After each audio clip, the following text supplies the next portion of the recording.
এখানে একটা প্রশ্ন আসছে, প্রায় ঈদে দেখি হুজুরেরা কুরবানি দেয় না, কারণ কি? না, কথা কিন্তু সত্য। যেই হুজুরেরা, যে আলেম ওলামা খতিব সাহেবরা মিম্বরে বসে কুরবানির ফজিলতের ওয়াজ করেন, হজের ফজিলতের ওয়াজ করেন, কুরবানি দিলে এই সওয়াব, এই সওয়াব, এই সওয়াব, এমন দিবেন তেমন দিবেন, কিন্তু তৌফিকের অভাবে হুজুর নিজেই কুরবানি দিতে পারে না।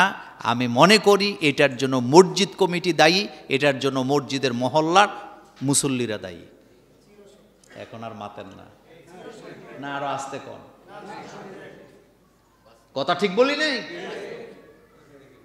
মসজিদ কমিটির ব্রেনে এটা আসা উচিত ছিল যে আমার হুজুর আমার এখানে ইমামতি করেন, তিনি কুরবানির ফজিলত বর্ণনা করেন, অথচ তিনি কুরবানি দিতে পারবেন না, এটা হতেই পারে না।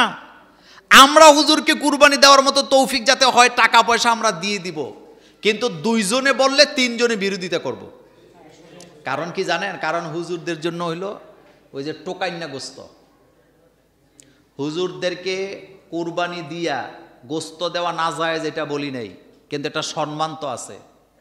একটা ব্যাগ লয়ে একজন যায় বাড়ি বাড়ি, যাইয়া কয় হুজুরের গোস্ত দেন, এক টুকরা দিয়া আবার দেহে বেশি নি দিয়া লাইছে, বেশি দিলে একটা রাখা দেয়। হীনমন্যতা।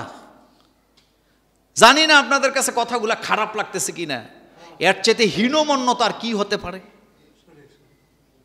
যদি বলা হয় হুজুরের বেতন বাড়ায়, কলজা ছিঁড়া যায়, হ্যাঁ হুজুররা এত টাকা দিয়ে, কিন্তু বিভিন্ন জায়গায় মানুষ দেখানোর জন্য লাখ লাখ টাকাও কি এই লোকটাই খরচ করতেছে, কিন্তু 1000 টাকা দিতে কলজাটা ছিঁড়ে যায়।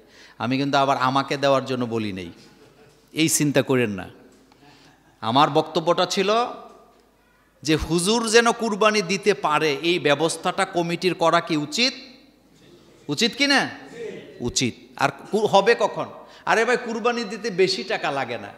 আপনারা যদি মসজিদ কমিটিগুলি যদি সিদ্ধান্ত নেয়, বাংলাদেশে এমনও মসজিদ আছে মাসে ইনকাম হয় 100 কোটি টাকা। কথা কন না কেন? আছে না?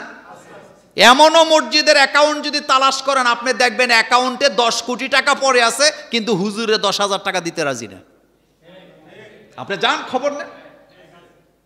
হাজার হাজার মসজিদ বাংলাদেশে আছে, কোটি কোটি টাকা মসজিদের ইনকাম, দোকান আছে, বাড়ি ভাড়া পায়, জমি পায়।